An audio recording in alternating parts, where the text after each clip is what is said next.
नमस्कार दोस्तों। कुछ लोग पूरे साल भर मांस खाते हैं और जैसे ही सावन आता है तो त्याग की बातें करने लगते हैं। लेकिन क्या ये त्याग सच में आस्था का प्रतीक है या बस एक दिखावा? दोस्तों, सावन का महीना आता है तो हर कोई भोलेनाथ का भक्त बन जाता है। मंदिरों में भीड़, कांवड़ यात्राएं, हर हर महादेव के नारे और सोशल मीडिया पर भगवा रंग की तस्वीरें, सब कुछ बहुत ही पवित्र सा लगता है। लेकिन एक सवाल बार बार मन में आता है, जो लोग पूरे साल भर मांसाहार करते हैं वे अचानक सावन के माह में मांस क्यों छोड़ देते? क्या भगवान शिव सिर्फ सावन के महीने में ही हमारे कर्मों को देखते हैं? क्या हमारी श्रद्धा भी कैलेंडर देखकर आती है? कुछ लोग कहते हैं कि यह परंपरा है, तो कुछ कहते हैं शरीर को डिटॉक्स करना है, और कुछ लोग कहते हैं कि सावन में मांस खाना पाप है। तो दोस्तों, अब सवाल उठता है, क्या बाकी महीनों में मांस खाना पाप नहीं है? अगर सच में आस्था है तो उसका असर केवल एक महीने तक क्यों? किसी जीव की जान लेना क्या सावन के महीने में ही पाप है? भगवान शिव तो आदि योगी हैं, ध्यान के प्रतीक हैं। उन्हें न तो हमारे फूलों की जरूरत है और ना ही हमारे उपवास की। उन्हें चाहिए हमारा सच्चा मन, सच्ची श्रद्धा और निस्वार्थ भक्ति। अगर आप मांसाहार छोड़ना चाहते हैं तो पूरे मन से छोड़िए। अगर आपको मांस खाना है तो खाने के बाद कम से कम दिखावा मत करिए, क्योंकि सच्ची भक्ति दिखावे में नहीं, दिल में होती है। आपको कोई मजबूर नहीं कर रहा है त्याग करने के लिए, लेकिन जब आप शिव को मानते हैं तो उनकी एक बात जरूर समझ लीजिए। शिव तो उन साधकों के आराध्य हैं जो भीतर से शुद्ध हैं, चाहे तन कैसा भी हो। दोस्तों, सावन में मांस छोड़कर पुण्य कमाना आसान है, लेकिन पूरे साल अपने कर्मों को शुद्ध रखना, बस यही सच्ची शिव भक्ति है। दोस्तों, इंसान मांस क्यों खाता है? इसमें लोगों के अलग अलग तर्क आते हैं।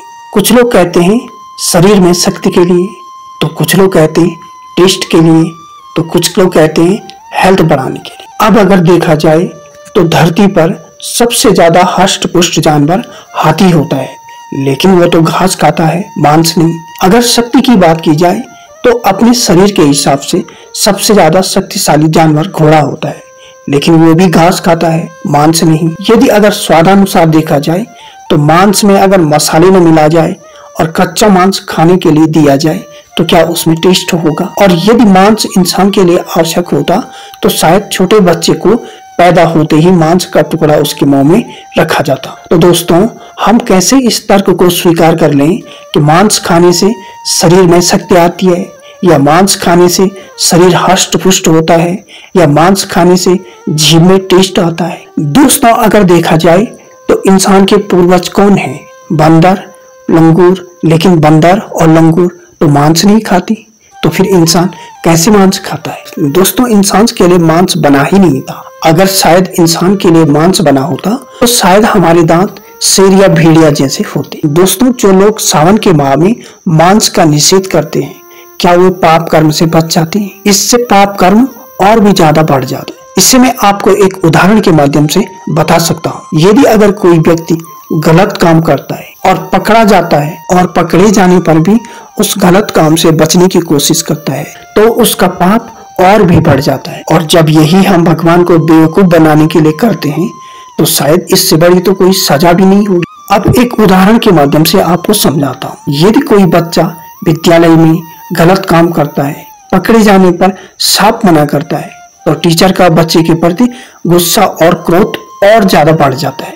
तो दोस्तों, यही हम सब कर रहे हैं। दोस्तों, इस वीडियो बनाने का मकसद मेरा किसी की भावना को ठेस पहुंचाना नहीं है, बस मेरा ये संदेश है, अगर आप मांस खाते हैं तो आपको कोई नहीं रोकेगा, लेकिन अगर आप छोड़ना चाहते हैं तो सच्चे मन से छोड़िए, दिखावा करने से नहीं।